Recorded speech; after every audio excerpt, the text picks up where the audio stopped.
नमस्कार। विज्ञान की बातें सीरीज़ में हमारी चर्चा चल रही है भोजन के बारे में, भोजन के अवयवों के बारे में। आज हम जानेंगे प्रोटीन के बारे में। प्रोटीन भी कार्बोहाइड्रेट की तरह कार्बनिक पदार्थ है, लेकिन इसमें कार्बन, हाइड्रोजन और ऑक्सीजन के अतिरिक्त नाइट्रोजन भी पाया जाता है। कार्बन, हाइड्रोजन, ऑक्सीजन व नाइट्रोजन तत्वों से अमीनो अम्ल बनते हैं और अमीनो अम्लों से प्रोटीन बनते हैं। हमारे भोजन में ग्रहण किया गया प्रोटीन अत्यंत महत्वपूर्ण कार्यों को संपादित करता है। हमारे शरीर की वृद्धि, विकास और निर्माण के लिए प्रोटीन बहुत आवश्यक होता है। प्रोटीन विभिन्न जैव रासायनिक अभिक्रियाओं में एंजाइम के रूप में महत्वपूर्ण भूमिका निभाते हैं। कोशिकीय विभाजन और टूट फूट की मरम्मत के लिए भी प्रोटीन की आवश्यकता होती है और प्रोटीन हमें मानसिक स्वास्थ्य भी प्रदान करते हैं। इन कार्यों को देखकर आप समझ गए होंगे कि बाल्यावस्था और किशोरावस्था में भोजन में प्रोटीन की अधिकता होनी चाहिए।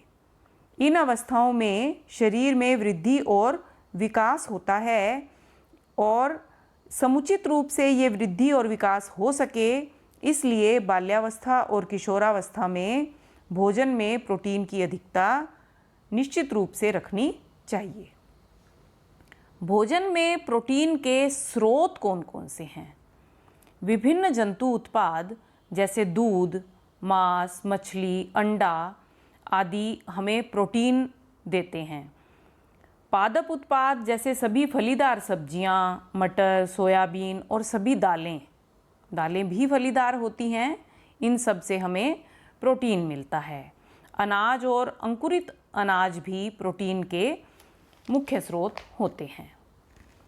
प्रोटीन हमारे शरीर की मांसपेशियों में, हड्डियों में, बालों में यानी प्रत्येक कोशिका में ही उपस्थित होता है। हमारी कोशिका झिल्ली प्रोटीन और लिपिड से ही बनी होती है, यानी प्रोटीन हमारे शरीर का बिल्डिंग मटेरियल है। कार्बोहाइड्रेट की तरह यह शरीर को ऊर्जा भी प्रदान करता है और इससे भी कार्बोहाइड्रेट की तरह 1 ग्राम से 4 कैलोरी ऊर्जा मिलती है।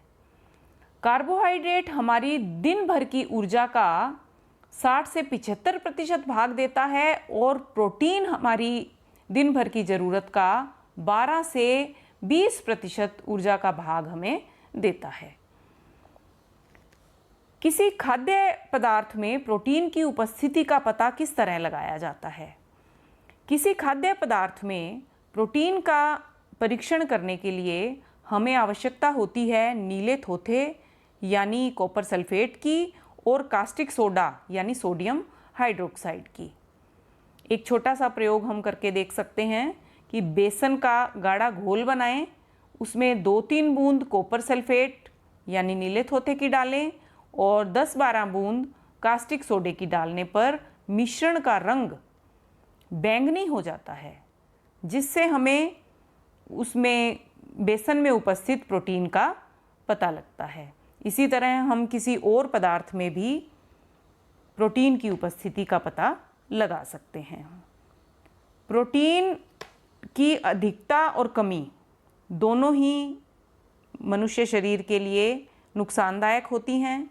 प्रोटीन की कमी से क्वाशियोरकोर रोग हो जाता है।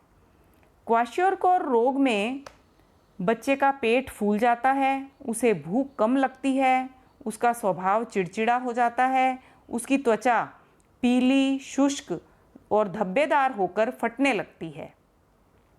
और यदि भोजन में प्रोटीन के साथ साथ पोषण में ऊर्जा की भी कमी रहती है, तब मैरास्मस रोग होता है। इसमें बच्चे का शरीर सूख कर दुर्बल हो जाता है, आँखें कांतिहीन हो जाती हैं और अंदर धंस जाती हैं। इसी तरह अधिकता से भी कुछ नुकसान होते हैं। अधिकता में सबसे बड़ी दिक्कत आती है कि प्रोटीन का उत्सर्जन मुश्किल से होता है और कैल्शियम अवशोषण प्रभावित होता है, जिससे हड्डियों को पर्याप्त पोषण नहीं मिल पाता और हड्डियां कमज़ोर हो जाती हैं। कई बार प्रोटीन की अधिकता से यूरिक एसिड की मात्रा मूत्र में बढ़ जाती है, जिससे जोड़ों में दर्द होने लगता है। कार्बोहाइड्रेट के बारे में अगर आप विस्तार से जानना चाहते हैं तो डिस्क्रिप्शन बॉक्स में लिंक पर जा सकते हैं। धन्यवाद।